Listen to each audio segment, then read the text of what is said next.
Vladimir Poutine vient de répondre à Donald Trump. De manière farouche, il a été très clair. Il a été très ferme.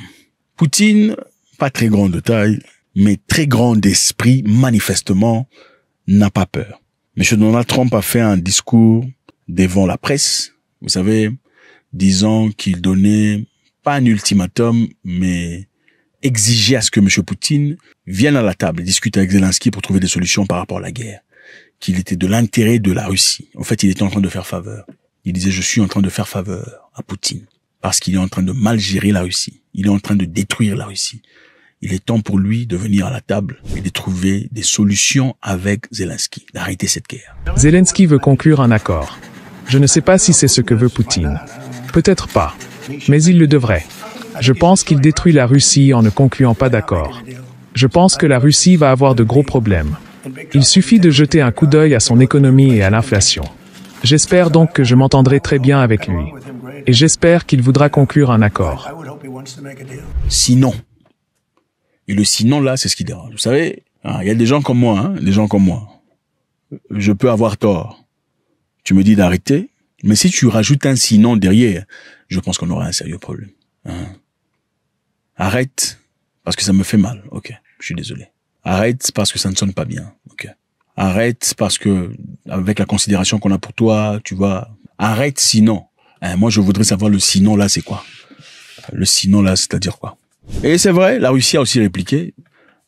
Très clairement, ils ont dit, ils attendent discuter avec les États-Unis, mais avec le respect mutuel. Je dirais simplement que nous voyons les déclarations du président actuel concernant sa volonté de travailler ensemble. Nous avons toujours été ouverts à cela. Quant aux questions liées, disons, aux négociations, nous avons toujours dit, et je tiens à le souligner à nouveau, que nous sommes prêts pour ces négociations sur la question ukrainienne. Et le respect mutuel, ils n'ont pas encore vu ça. Il doit y avoir un niveau de respect. Monsieur Donald Trump a exprimé ses sentiments très clairement. Il a dit sur Truth. Truth, c'est un social media qu'il a créé, réseau social, qui appartient à Trump. Trump a son réseau social, Comme Zuckerberg a, comment ça, vous l'appelez quoi? Vous l'appelez quoi? Zuckerberg. Non, c'est Zuckerberg. Zuckerberg. Répétez avec moi. Zuckerberg. Zuckerberg. In English. Les franco-là, tout ça en colère. Voilà. Moi, ça me dérange pas. Moi, mon problème, c'est quand vous venez me corriger. Oh, c'est Zach. Vous mettez des emojis. Pourquoi vous mettez des emojis? On va dire qu'il est né en France, à Toulouse. Son nom, c'est Zuckerberg. Anyway, Donald Trump a son réseau. Ça s'appelle Truth. Truth a été créé après que Donald Trump ait eu des difficultés avec les démocrates aux États-Unis pendant les élections passées. Pas les élections passées, avant que Biden ne rentre au pouvoir. Trump a dit des choses, c'était pendant l'époque de tout ça. Il a dit des choses, il a été bloqué par Twitter. Okay? Dans un pays où on peut bloquer le président. Imaginez-vous. Après avoir bloqué le président, Donald Trump est parti ouvrir Truth. On l'avait rejeté de YouTube, rejeté d'Instagram, rejeté de Facebook. Il a ouvert son propre réseau Truth. Et c'est là-bas qu'il communique. Même s'il est revenu sur Twitter, c'est Elon Musk après son achat qui a réétabli Trump. Trump a son histoire à lui. Et sur son histoire à lui, il a clairement dit Poutine a intérêt de venir à... Ça ne rigole plus. Donc voilà ce que Poutine a dit. Écoutez ce que Vladimir Poutine a dit. À ce propos, je doute que le président actuel des États-Unis, M. Trump, avec qui nous avons travaillé lors de son premier mandat, prenne des décisions qui nuiraient à l'économie américaine. Même si nous entendons parler de la possibilité d'imposer de nouvelles sanctions contre la Russie, je doute que des décisions soient prises qui porteraient atteinte à l'économie américaine elle-même. C'est un homme non seulement intelligent, mais aussi pragmatique, et j'ai du mal à imaginer qu'il prenne des décisions qui nuiraient à son propre pays. Par conséquent, il est probablement préférable que nous nous rencontrions, en tenant compte des réalités d'aujourd'hui, pour discuter calmement de tous les domaines qui présentent un intérêt tant pour les États-Unis que pour la Russie. Nous sommes prêts, mais je le répète, cela dépend avant tout des décisions et des choix de l'administration américaine actuelle. Monsieur Poutine explique ici clairement, il dit, Zelensky avait signé un document disant, nous interdisons les négociations. Donc il y a un décret qui est écrit. L'Ukraine n'acceptera pas de négociations avec la Russie. Bon, maintenant vous parlez de négociations. Juridiquement, Poutine vous rappelle, je suis juridiquement instruit. C'est-à-dire, sous nous asseyons pour discuter sur quelconque négociation. Pendant qu'il y a un document quelque part, un décret qui dit il y a interdiction de négociation, c'est-à-dire que tout ce qu'on aura discuté sera caduc.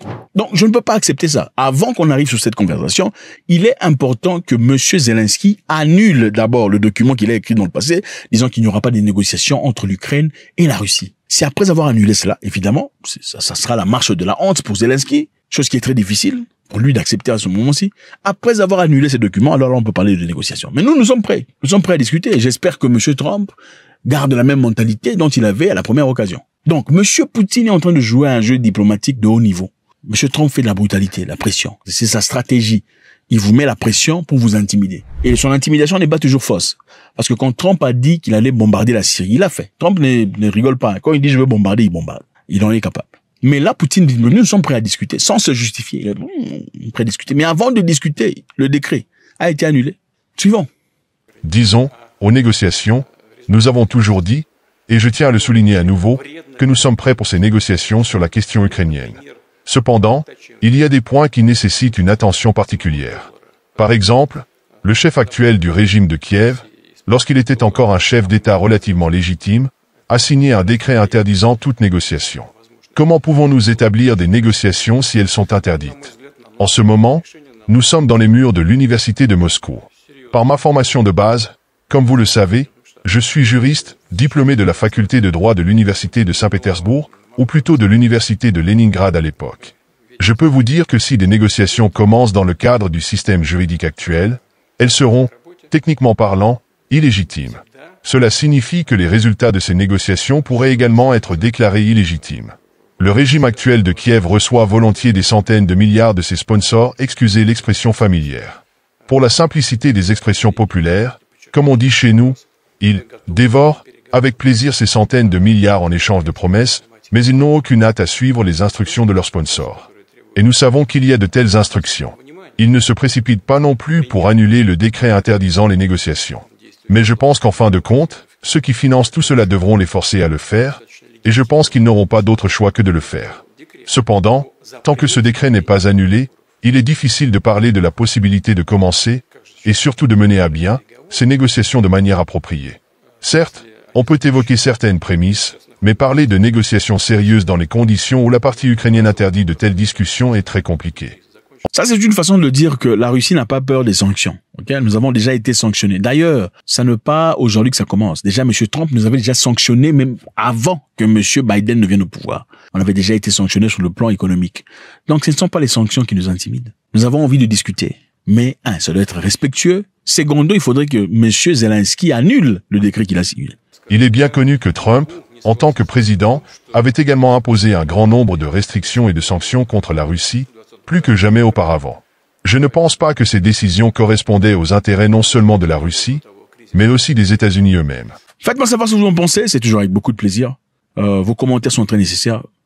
On veut vous lire, on sait que parmi vous il y a des gens très intelligents, et je pense que c'est toujours avec beaucoup de plaisir, dans le respect de toujours faire des commentaires, afin que l'on se lise, on se reconnaisse. Je vous laisse.